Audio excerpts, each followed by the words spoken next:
La Fundación Salud del Sindicato Médico del Uruguay, que dirige su vice Alfredo Toledo, realizó el primer foro de pacientes oncológicos y tenemos con nosotros al vicepresidente del SMU, Alfredo Toledo, para conocer un poco los resultados de ese trabajo. ¿Cómo le va? Bienvenido. Bien, bueno, muchas gracias. Sí, fue el primer foro de pacientes oncológicos. Es un proyecto que se viene trabajando desde principio de año, ¿no? Lo que queríamos era incursionar en lo que es el trato médico, el paciente, cuáles son las rutas críticas que tienen los pacientes cuando le diagnostican una enfermedad X. Y bueno, la verdad que tomamos oncología porque encontramos buen ambiente tanto en la sociedad científica como en la cátedra, pero no por nada especial. Eso estoy hablando por eso a principio de año. Y bueno, se hicieron diferentes instancias, primero con los médicos, reunimos a los principales referentes de la oncología médica nacional, luego con enfermería, también con pacientes, hasta que culminamos en esa actividad que se hizo la semana pasada. O sea, participaron médicos, enfermeros y pacientes. Sí, en lo que es todo el proyecto de análisis, de estudio, de opinar entre todos, sí. O sea, que queríamos que todos aquellos que tienen algo que ver con la atención oncológica, ir sabiendo qué estaba pasando. El foro específicamente fue para asociaciones de pacientes y pacientes individual. También participaron médicos que se interesaron, estuvo el subdirector del Instituto del Cáncer, que a su vez es profesor agregado de la cátedra de oncología.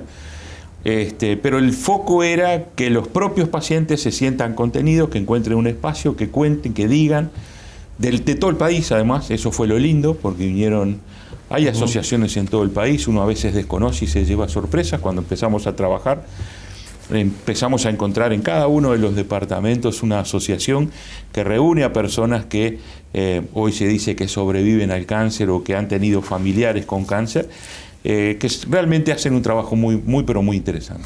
¿Cuáles fueron las principales conclusiones que arrojó la encuesta?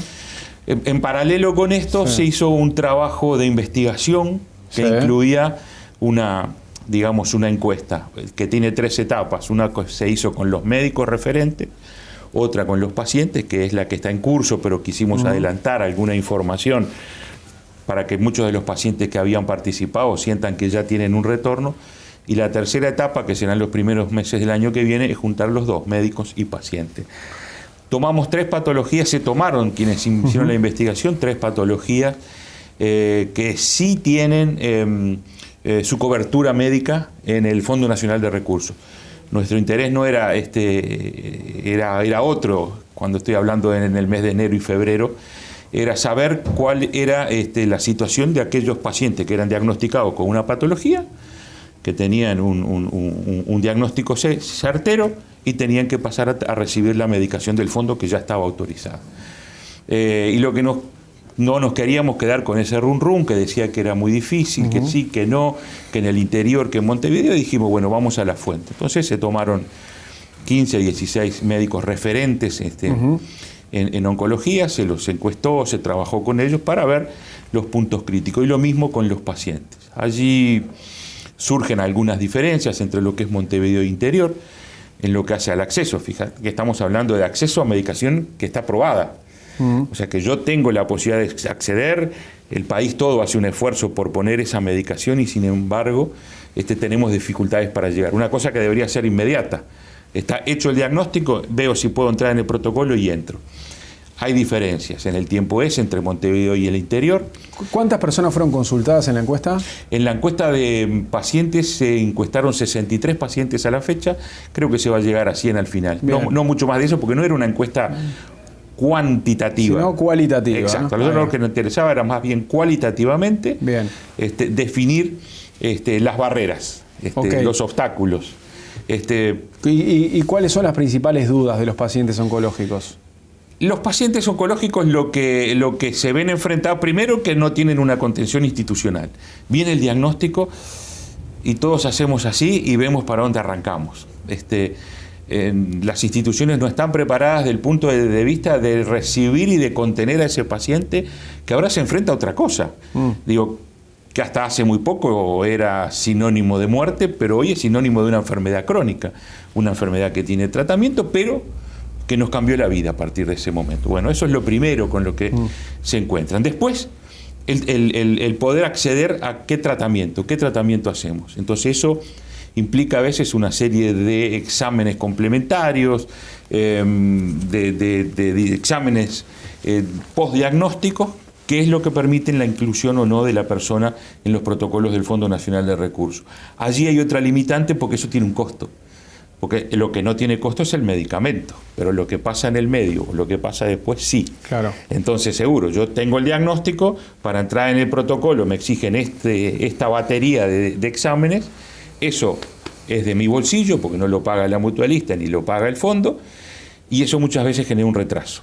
Dependiendo del monto, genera un retraso, porque son 5, 6, 7 mil pesos, X número de pesos, yo este mes no los tengo, lo hago el mes que viene, entonces empiezo el tratamiento el mes que viene, por esta limitante que nos encontramos. Y bueno, hoy ya tenemos datos concretos, esos datos concretos serán volcados a la autoridad sanitaria, tanto al Ministerio como para el Fondo, para que sepan efectivamente qué es lo que está sucediendo y ver si encontramos soluciones, ¿no?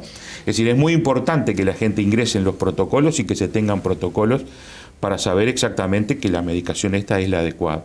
Pero no podemos permitir que existan estas barreras ni entre Montevideo y el interior, y mucho menos que barreras económicas que no nos permiten llegar rápidamente, ¿no? Porque esa variable de tiempo entre empezar un tratamiento a los 30 días, a los 60 o a los 90, evidentemente no es lo mismo. ¿Y cuáles son las principales inquietudes que tienen los médicos, los oncólogos? Lo de los médicos caminan, por lo que estuvimos viendo, por líneas muy parecidas. Los médicos, lo que vemos, les preocupa mucho, uno de los puntos más importantes es precisamente después que hacen el diagnóstico, el paciente está... La contención para el paciente. La contención para el paciente y el acceso rápido al tratamiento, ya sea medicamentoso o de otro tipo. Ellos lo que quieren es cortar eso. Ahí encontramos, y eso coincide mucho con lo que dicen los pacientes. Y luego, que la sistemática todavía... el sistema todavía no funciona sistemáticamente, entonces hay dificultades y diferencias entre un departamento y otro. Y bueno, ¿y entre Montevideo y el resto del interior? Y entre Montevideo y el resto, acá tenés más posibilidades, tenés más salidas, y en el interior eso no se da. No debería suceder, porque al estar funcionando sistemáticamente, eso debería resolverse rápidamente. Pero bueno, la consulta con el especialista no tiene la frecuencia que tiene en Montevideo, y la reconsulta, y bueno, allí empezamos a encontrar esas variables que no le hacen bien tampoco al funcionamiento del sistema. Porque si no vamos a empezar a hablar de que faltan recursos, de que no son los suficientes, y no pasa por ahí. Pasa por ordenarnos nada más a veces. Digo, si esto es un sistema nacional, bueno, vamos a ordenarnos. ¿Qué es lo que falta? Falta esto, falta aquello. Movemos las piezas, que a veces las tenemos muy cerquita, pero no las utilizamos. El centralismo montevideano también sigue jugando un papel muy fuerte. Y bueno, lo que también vamos a entregar después que termine esta investigación es eso, ¿no? Elementos que indican la necesidad de sistematizar desde la oncología, pero por supuesto que esto se puede superponer a otras especialidades, ¿no? ¿Y hubo muchas diferencias entre la salud privada y la pública? Surgen diferencias, de repente son distintas. De repente en la pública lo que hablamos del acceso a través de los exámenes no es por el costo, porque como en la salud pública no tienen costo, esa variable la tenemos más en las instituciones privadas, donde la persona tiene que hacerse cargo de los costos de los exámenes que le permitan ingresar al protocolo o mantenerse, ¿no? Después que uno está siendo atendido, de repente se requieren exámenes tomográficos o imagenológicos o de sangre regularmente. El costo es del paciente, eso se ve en el privado. En el público no se ve el costo, lo que se ve a veces es la dificultad para hacer algún examen que es muy específico. Entonces seguro, ese examen que es muy específico, hay que coordinarlo, y muchas veces es en Montevideo, y bueno, volvemos a lo mismo. Al no estar sistematizado, de repente un paciente se traslada desde Artigas a Montevideo, y en el trayecto ese pasó por 2 o 3 lugares donde se podía haber hecho el examen, pero bueno, la dinámica está armada de esa manera.